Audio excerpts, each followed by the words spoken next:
Kung tiwala lang, you can ask the people around me. Mapagkakatiwalaan ka nga ba? Doon pa lang sa membership fee. Hanggang ngayon hindi mo pa rin sinasagot. Ang dami naming katanungan patungkol doon. At isa pa, hindi mo kinakailangang buhatin ng sarili mong bangko at sabihing mapagkakatiwalaan ka dahil ang tao ang magsasabi niyan at hindi ikaw. Dahil pwede nating sabihin ng lahat ng magagandang bagay patungkol sa atin, pero ang mga nakakakita at nakakilala sa atin, sila ang makapagsasabi kung ano nga ba ang tunay na pagkatao natin at kung mapagkakatiwalaan nga ba tayo. That's one thing that I am proud of bilang isang tao na lumaki sa hirap. Mapagkakatiwalaan ako. That's questionable. Dahil para sa akin at sa lahat ng taong nagtatanong patungkol dyan sa membership fee, mananatili kang hindi katiwa-tiwala hanggat hindi mo yan sinasagot. Piso, 2, 3, 500,000, 1,000,000, hindi ako nangungupit. Itong silibayan makapagdrama lang kahit magsinungaling gagawin. Bakit ko sinabing sinungaling siya patungkol dyan? Mamaya maririnig nyo. Galing din sa bibig niya.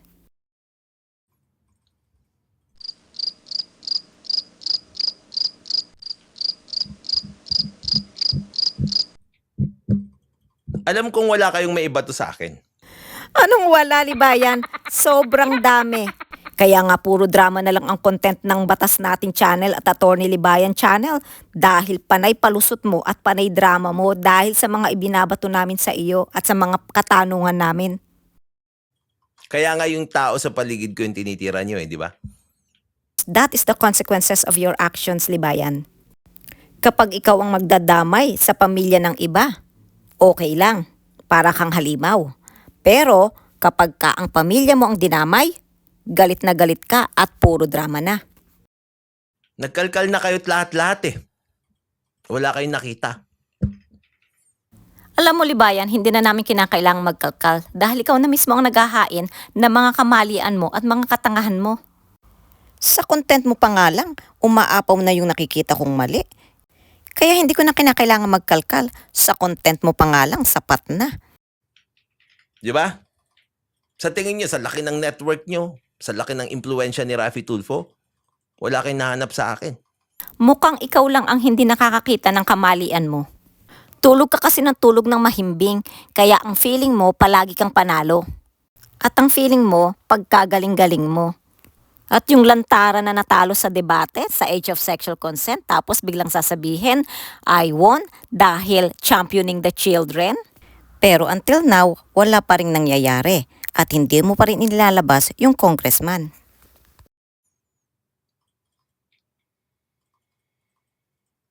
Doon pa lang. Doon pa lang malalaman na saan kayo tumitira ngayon? Sa ibang tao.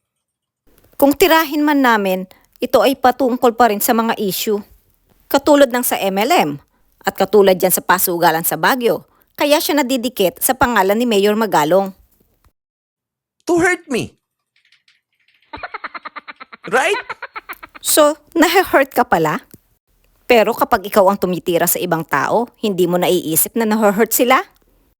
Huwag ka kasing mananakit ng iba kung ayaw mong masaktan. Pumasok ka sa social media, di ba? At ang tapang-tapang mo at para kang halimaw dyan sa channel mo. Pero kapag ka ikaw naman ang tinira, puro drama. Ngayon, sinong tinitira nyo? Si Attorney Magalong. Sinong titirahin nyo? Si Mayor Magalong. Sinong titirahin nyo? Si Zac. Ang drami mo talagang drama, pero hindi mo sinisisi ang sarili mo sa mga nangyayari? Hindi pa rin ba nagsisink in sa iyo? That's the consequences of your actions?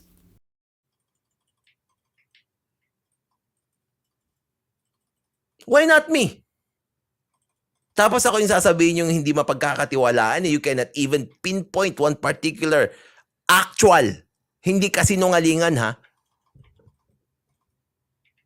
na I broke someone's trust.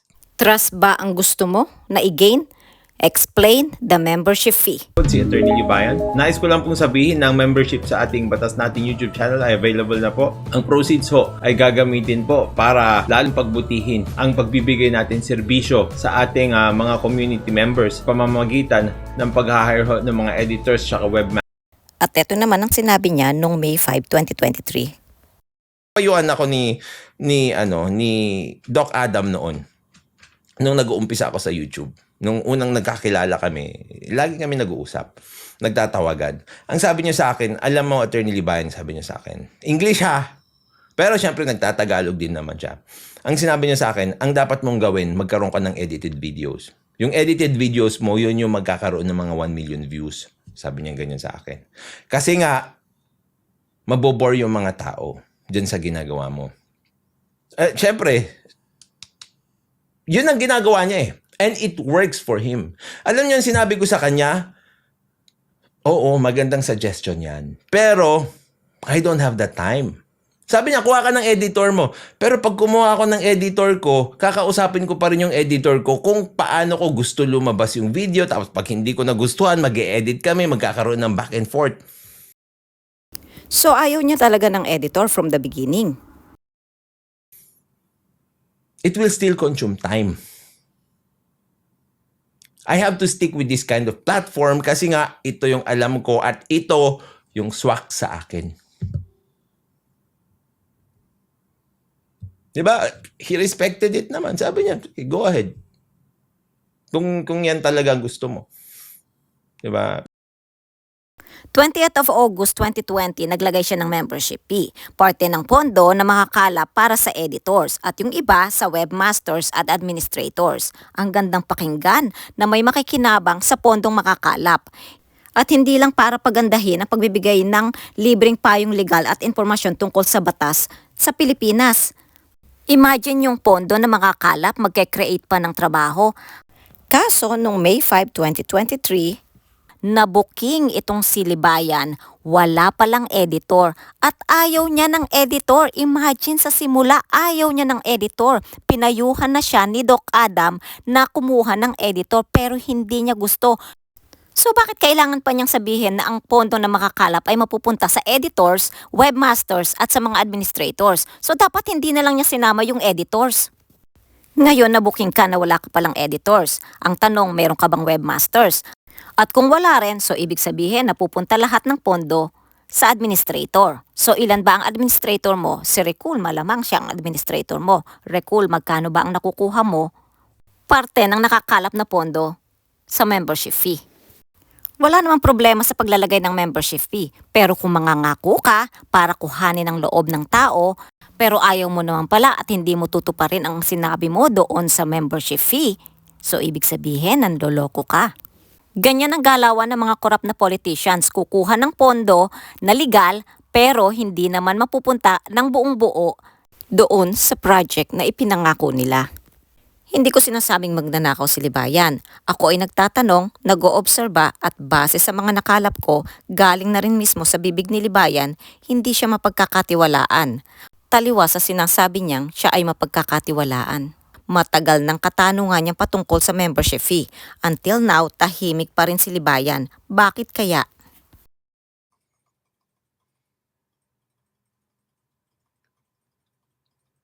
Pati sa babae. Pati sa girlfriends. Ask them. Never ako nagkaroon ng 2 girlfriend at a time.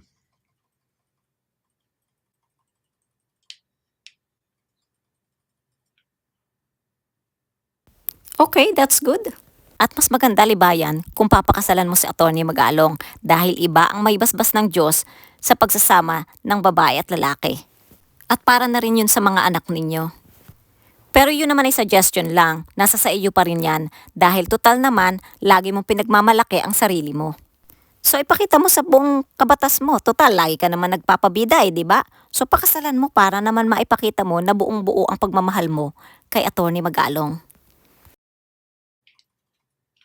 I remember yung one time na nangupit ako at kwento ko sa inyo. O akala ko ba hindi ka nangungupit? Pakinggan nga natin ulit yung una mong sinabi. Mapagkakatiwalaan ako. Piso, 2, 3, 500,000, 1,000,000, hindi ako nangungupit. Oo yan, timestamp 1805, hindi raw siya nangungupit. Pati sa pera.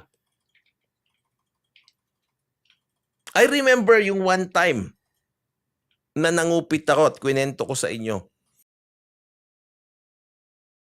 Ay nako Libayan, 2 minutes lang ang nakalipas dyan sa video na yan, pero nakalimutan mo na kaagad ang sinabi mo.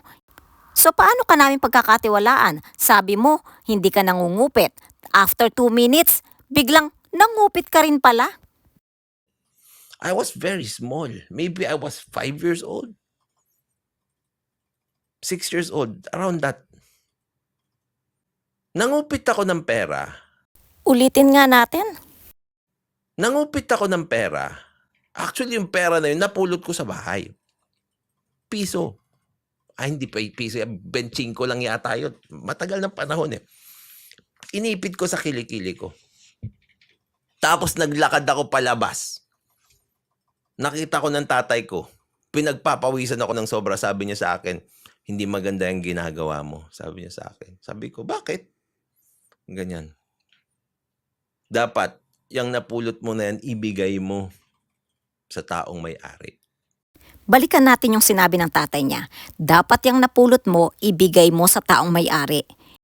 I-apply natin sa membership fee. Ang pondo na nakalap, parte noon ay para sa editor. So sa ayaw at sa gusto mo, dapat nag-hire ka ng editor dahil iyon ang ipinangako mo. So kung hindi mo ginawa ang pinangako mo, malinaw na panloloko at pagnanakaw yan sa pondo na nakalaan dapat sa editor. So parte ng pondo na nakalap ay pag-aari ng editor at kung hindi mo binigay yan sa editor, kinupitan mo ang mga members mo. Tinuruan kami na sa bahay, kapag may nahahanap ka, pag hindi sa'yo, huwag mong kunin. Tama, kaya i-connect natin ulit itong membership fee. So ang pondo na nakalaan para sa editor ay hindi sa iyo, kaya hindi mo dapat kuhanin. Pera man yan, kahit ano. Pera man yan at kahit ano, o pondo man yan ng editor, pag hindi sa iyo, huwag mong kuhanin. You don't even need to write names. Basta hindi sa'yo yan, iwan mo dyan. Hayaan mo balikan ng taong may-ari. You don't even need to write names. So kahit ayaw mo ng editor dahil ipinangako mo, dapat nag-hire ka ng editor dahil ang parte ng pondo ng membership fee ay para sa editor. Yun. Alam ko naman nun na hindi sa akin yung benching ko na yun eh. Pero pinilit ko pa rin kunin. Pero halata ako ng tatay ko eh. Na I was doing something wrong. Sabi niya, huwag mong gagawin yan. Parang dito sa membership fee, you're doing something wrong. Ipinangako mo na ang pondo na makakalap ay para sa editors, webmasters at administrators. Pero nabuking ka na wala ka palang editors. So you are doing something wrong, Libayan. Yung pera na yan, hindi sa'yo yan, di ba? So kanino mo dapat ibigay? Kailangan ibalik ko sa kanila. Bakit? Kasi nga, sila lang naman yung kumikita ng pera doon. Hindi naman sa akin yung pera na yun because I don't earn money. I-apply ulit natin ang membership fee ng batas natin. Ang membership fee ay hindi mo pera. Ang nakalap na pondo ay para sa editors, webmasters at administrators. At mapaganda ang pagbibigay ng batas natin ng libreng payong legal at impormasyon tungkol sa batas. Kaso, bakit ang laman ng batas natin channel ay puro na lang pabiktim at puro na lang papuri sa sarili ni Libayan? Nasaan na ang mga payong legal? Nasaan na ang pondo ng para sa editors? Hindi para sa iyo yan, Libayan. Saan napunta ang pondo ng membership fee? Hindi ba't sabi mo mapagkakatiwalaan ka? Ngayon, ito ang pagkakataon mo para magpaliwanag patungkol dito sa membership fee. At di ba may administrators ka? So ibig sabihin, may records ka ng in and out ng pera na pumapasok sa batas natin channel. So prove to us na talaga mapagkakatiwalaan ka lalo na sa pera. Hindi yung puro daldal ka lang at pabida dyan sa channel mo. Hanggang dito na lang muna, hihintayin natin ang sagot ni Libayan at Recall ihanda mo na ang mga records at para mayroon namang evidence na ilalabas si Libayan.